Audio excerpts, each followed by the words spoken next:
Olá, estudantes aqui do meu canal e da minha prática de prescrição de treino. O assunto de hoje que eu vou falar é a escala Borg. Se você é meu cliente, você já conhece essa escala.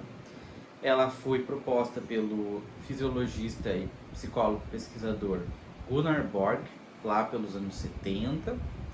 Era uma escala, ele tem um trabalho com outras escalas de dor também, interessante, escala de percepção de esforço e de dor. A premissa para ele propor essa escala, eu acho fascinante, é que existem sinais para percepção de que houveram alterações fisiológicas de exaustão. Ou seja, tu começa a fazer uma atividade que vai cansando, vai dando uma exaustão, aumenta a frequência cardíaca, processos fisiológicos começam a acontecer e o corpo tem uma maneira de sinalizar isso para a percepção consciente. Isso que eu acho que é uma premissa fascinante.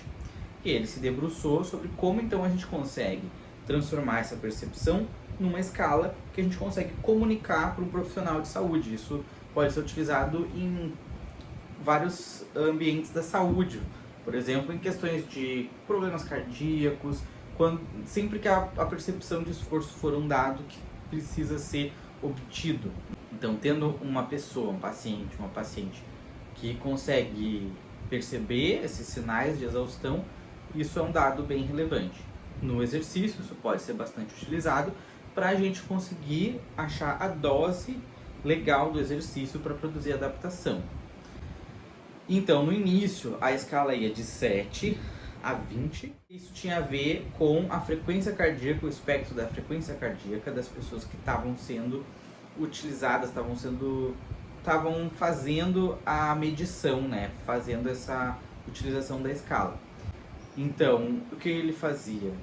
Ele media as frequências cardíacas das pessoas, que ia a de repouso ali pelos 60, 70, e aí com a exaustão, com o exercício, por exemplo, na esteira, ele ia perguntando a escala, tinha uma representação gráfica dela, que tem locais muito específicos em que está escrito dicas, né, que diz assim, muito leve, muito difícil, são em lugares estratégicos.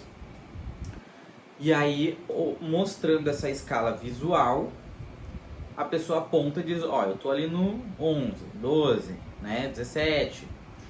E aí, com essa escala de 7 a 20, tinha uma relação matemática com a frequência cardíaca. Então, se a pessoa dizia, tô no 11, aí a pessoa podia estimar que 11 vezes 10, 110. Então, a frequência cardíaca da pessoa estava ali perto do 110. Então, tinha essa relação direta com a frequência cardíaca, que se era um dado que tu queria obter, ele estava bem à mão, só a partir da percepção do esforço da pessoa, a partir de ver aquela escala naquela configuração. Com o tempo foi modificando ela e propuseram essa versão que vai de 0 a 10, que é uma maneira um pouco mais lógica, assim, imediata, de quantificar o exercício, né, a exaustão. De tu tá ali entender o 0 a 10, uma maneira mais graduada do que o 7 a 20, que pode ser um pouco mais difícil de compreender, assim. Então, essa versão que é conhecida como CR10, ela é bem utilizada, existem correspondências, correlações com a frequência cardíaca, com o percentual de VO2 máximo. Então, para quem prescreve exercício, é uma ferramenta muito interessante, não precisa de nenhum equipamento, basta tu ensinar a pessoa a usar. E aí isso é um processo que leva algum tempo.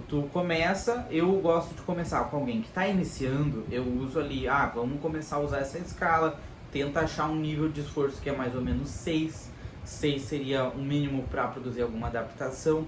Então a pessoa vai experimentando, tentando achar o que é aquele 6, dá algumas dicas, começa a ficar um pouco ofegante, mas não muito, sua e tal, começa a dar umas dicas assim, como é que a pessoa se sente em cada uma dessas etapas. E aí com o tempo, quando a gente vai experimentando intensidades mais altas, aí começa a ter uma noção, mas olha só, eu consegui chegar nesse nível de exaustão que eu cheguei hoje, se esse é o meu 10, então quer dizer que o meu 6 é um pouco, né, começa a dimensionar o que é o 6, o que é o 10, o que é o 8, com o tempo, com a experiência.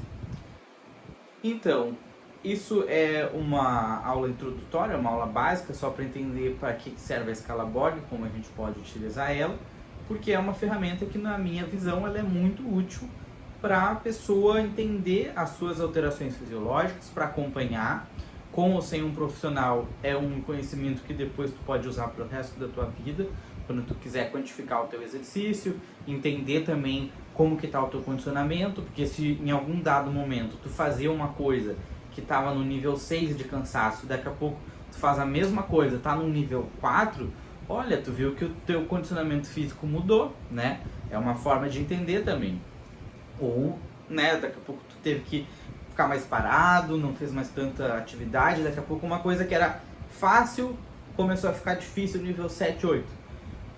Ok, mas é uma maneira também de tu pensar, bom, então vou fazer mais seguido uma coisa que é nível 6 e 7, daqui a pouco aquilo vai ficando mais fácil. Enfim, é uma maneira de organizar e também de trabalhar a percepção de si, que na minha visão é algo também fundamental para ir desenvolvendo com o exercício, com a prática de atividade, entender a percepção de si, do seu cansaço, os seus processos fisiológicos.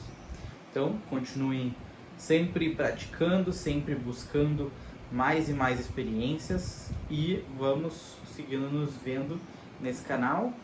Curtam, compartilhem, comentem se vocês já usaram essa escala, como é que foi, o que vocês acham sobre isso e até o próximo vídeo.